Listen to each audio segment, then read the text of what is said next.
See this? This right here is a compact crossover, and that is a very important vehicle for any automaker because American consumers love compact crossovers. This one is electric though, because this is the all-new Tesla Model Y, and this is a very important vehicle for Tesla. For Tesla to succeed in this country, they have to sell a lot of vehicles, and the one that's going to sell the most could be this one right here. So we're here today to see if this one is any good. I'm Jeff Glucker for Autotrader. Let's take a ride in the all-new Tesla Model Y.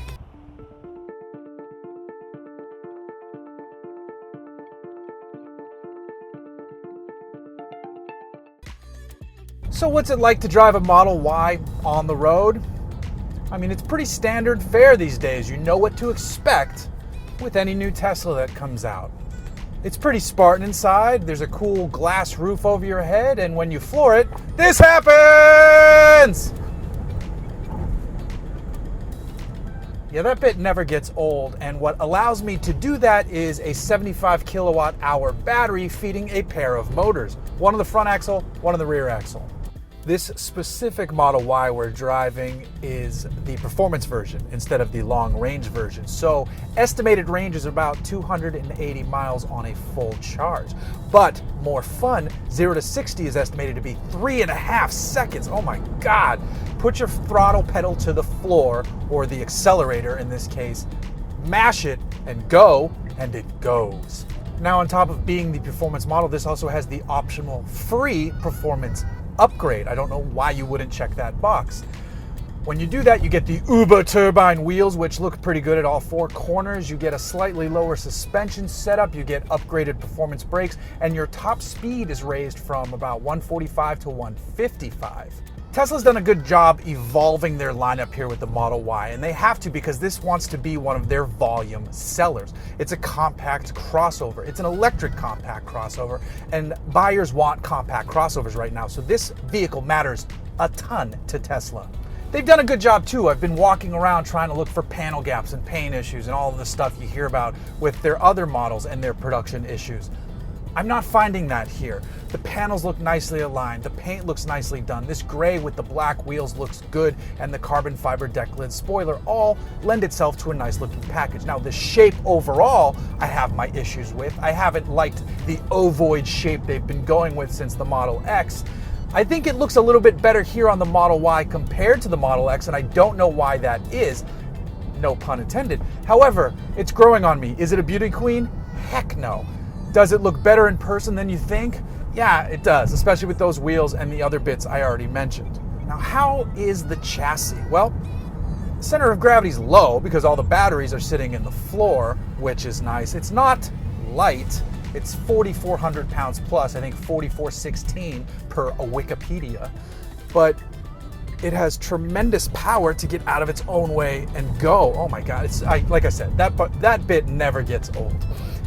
What does get a bit old for me is the Spartanness of the interior. Now, I think Tesla devotees love the emptiness of this car, but I think some of the people who bought Teslas early on, the bigger Model S's and Model X's where they spent, $150,000 on those cars, they're probably missing a bit more of a luxurious interior. And I think Tesla's gonna face some competition in that space when the stuff from Mercedes and BMW and more of those automakers bring more EVs online. But in terms of the technology, the electric propulsion technology, Tesla is still leading the charge. Again, no pun intended, though it's really easy to do puns with this. The other automakers will catch up, but Tesla has a nice jump on them. And that's where Tesla shines. Tesla has almost become like the Apple of this space. See, here's the thing. Apple used to be design focused, whereas Tesla is very function focused, I think. So if you separate that ideology from it, I think this analogy makes sense. But this is purely a mobile device for a lot of buyers.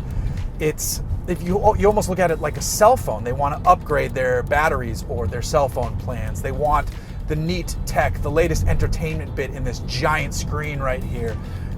So if you consider this a literal mobile device in that it is mobile and it is a device at the same time, the Tesla Model Y can make sense for a lot of people. Now, I don't think you're gonna see a lot of the standard rear-wheel drive ones that are always coming soon. Those aren't out yet. The only two you can buy right now are the all-wheel drive long range and the all-wheel drive performance. Personally, I'd get the performance just because I would be okay with the dip in range. because it is 300 versus 280, and I'd much rather be able to go 0 to 60 in 3.5 seconds, because still 280 is plenty of range. Now, we have to caution you a bit though, because Tesla says you should only charge your battery to a 90% state of charge. And that dips the 280 a bit. I think it pushes it down to about 240, which makes more sense. And I know people like the ability to blow past the 90% and just get as much charge as they want, but I don't understand why we give Tesla a pass for letting you do that, when I think it'd be wiser for them to just protect the battery like Audi does. People jump down Audi's throat for only having certain range on the e-trons, but they're making sure their battery lasts as long as possible, where Tesla is saying, oh, the car can go this far, but you shouldn't go that far. I have a problem with that. My other problem lies with this big screen. It's not the screen itself. The display is beautiful. It looks like a top-tier iPad, again with that Apple connection. It looks really nice. It's very easy to use. It's very responsive to the touch, like a good tablet should be. However, I don't like touchscreens in cars because they're very distracting. Physical buttons where you don't have to look down to press them are much better, are much smarter. Now, voice commands go a long way here to helping alleviate some of the eyes off the road. And now a lot of you are going to be like, what about Autopilot? Autopilot is a great cruise control system. It is not autopilot. People have said this till their throats are dry and they're screaming into the void, but we still keep seeing people on the internet turning off, dozing, going to sleep. That's ridiculous. You're an unsafe person and you should take your driver's license away. Tesla's own marketing doesn't help this, of course, but the autopilot system does work very well in a lot of systems. However, your eyes should be on the road, your hands should be on the wheel, just like Cadillac's Super Cruise, which is also a fantastic system, even though Autopilot is a bit more robust in what it allows you to do. Super Cruise relegates you to mapped highways. Autopilot is constantly looking with a full suite of cameras and sensors, and it actually shows you what it's seeing down here, which I find very cool, because I'm driving through some construction areas and it will see the traffic cone on the side of the road, and I find that bit pretty spectacular. So we couldn't come in here and drive the Model Y and not talk more about this screen. I already said I think it's distracting, but when you are stopped, it definitely has a lot of fun features. There's a button down here that raises this up. You can call people, your calendar if you have a phone hooked up, there's a camera. Energy usage is an interesting one because it can do a projected range. You can do it over the last 5 miles, over the last 30 miles. We might have been on some throttle romping there the last 5 miles, which has reduced range, but over the course of the last 30 miles, we have more range. Bring that down for a sec though, hit the charging button. It'll tell you a scheduled departure and all that good stuff. You can go on the internet if you want. This will load the internet, but I don't feel like waiting for it. And then there's entertainment. So you have Netflix, Hulu, Twitch, YouTube. Come over here and there's actually an arcade. You have Stardew Valley. There's a racing game, Chess 2048, some classics like Lunar Lander and Missile Command. But go back over here and there's even more in the toy box. Now some of these are ridiculous. There's fart mode. So if I turn that on and I use a turn signal, that's stupid. It made my kid laugh though, I will say that, but it's stupid. And I told my wife about it and she thought it was funny too. There's a method if you're in Autopilot to turn the road into Rainbow Road from Mario Kart. That's kind of cool. There's like a full-on MS Paint type thing you can do. You can change the Earth display to Mars. That's Mars because of course it is, Elon's home planet. And then there's a campfire for when you're sitting here reading a book and you're charging your vehicle. And then let's see what else. Oh, this one is actually really cool. I think our friend Micah Musio at Kelly Blue Book's gonna like this one. There's a full synthesizer in here. So you can actually lay out beats. You can do drum tracks. There's synth sounds. There's a keyboard. There's tons and tons of. I was actually using this one a lot the other day because it's oddly fun. So you can load them, you can save them. So that's just the toy box. But the normal stuff, like the car, this is the part where I say it's distracting. If I just want to adjust my mirrors, I come in here, I hit a button, I go through a few menus, I do it on here. So I'm sure Tesla people who are used to this are like, no, it's super easy. I want to be able to do it more quickly. Sure, once it's set, they're set. That's fine. You can adjust the steering wheel from in here. Everything is basically in here. Adjust your exterior lights. There's more lights here, like the front fogs it says are on. The display, there is one good feature I like. There's a screen clean mode. If you hit this, it doesn't react to touching, so you can clean the screen. It only goes away when you hold it. That's actually really smart little bit of tech right there. The glove box opens and closes from here. This is where you also access chill mode or sport mode, comfort, standard, or sport for the steering. You can change the regen braking to low, but on standard it's full, super one-pedal driving. And you can do the stop mode where it'll creep forward, it'll roll, or it'll hold. I really like hold. Autopilot you can adjust, navigate on autopilot, full summon, all that stuff. The nav system, all of that is in here. Now also on the left here, you can see you can open the frunk from here, you can open the rear hatch from here. I also like how once you open it though, you can also close it, which is a huge thing because someone is loading, especially in these times when you want to have less interaction, someone could load groceries in the back, you can close it, you never have to get out of the car. You also open the charging port from here as well. You can control the music, you can connect your Spotify account. So even though this doesn't have Apple CarPlay or Android Auto integration, which is a bit weird, it does have a lot going on for it in other ways. And there's also a place right here to stick your phone, 2 phones, for wireless charging. So this has tons going for it. I also feel like it's too distracting at the same time. It's a weird balance. I'm sure as this is refined, it'll get better and better. So I love this and I hate this at the same time.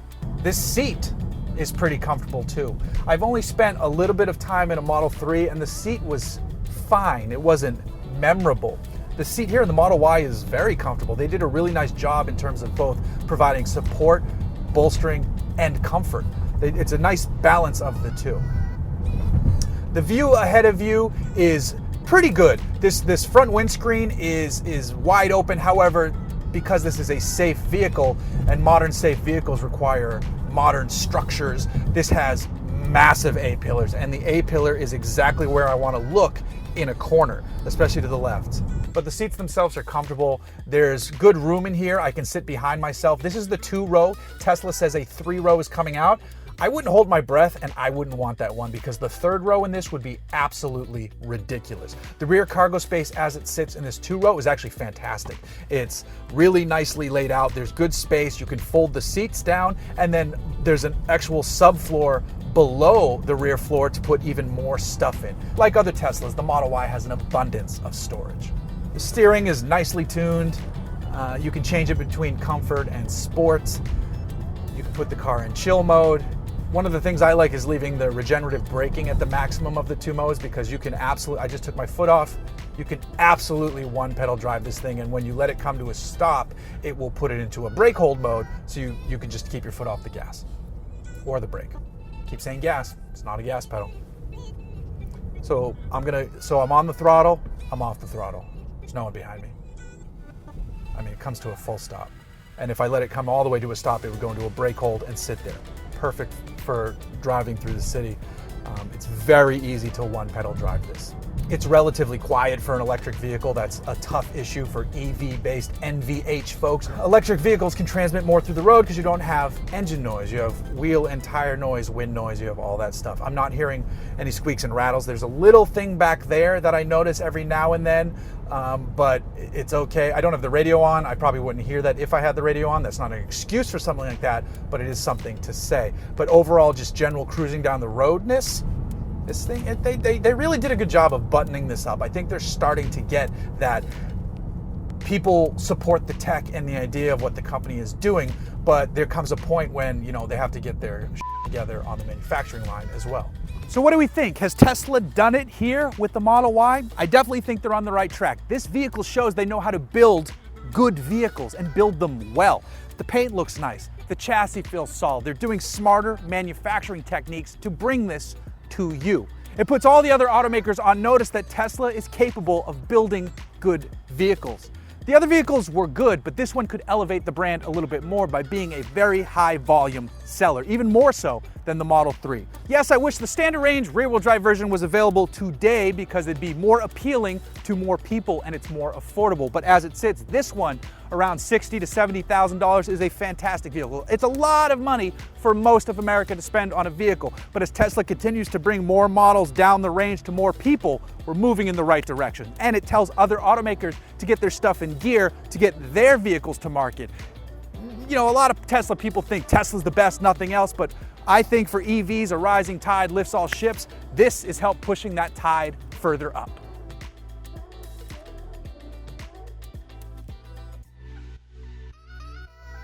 This is what a Tesla key looks like. Nice and simple. Tap it down there, and you're ready to drive. Do I think competition will be good for Tesla? Yes, absolutely. Just like Tesla has been good for the rest of the automakers to get their stuff together to bring EVs to the mass market and more people. The Ford Mustang Mach-E will do that.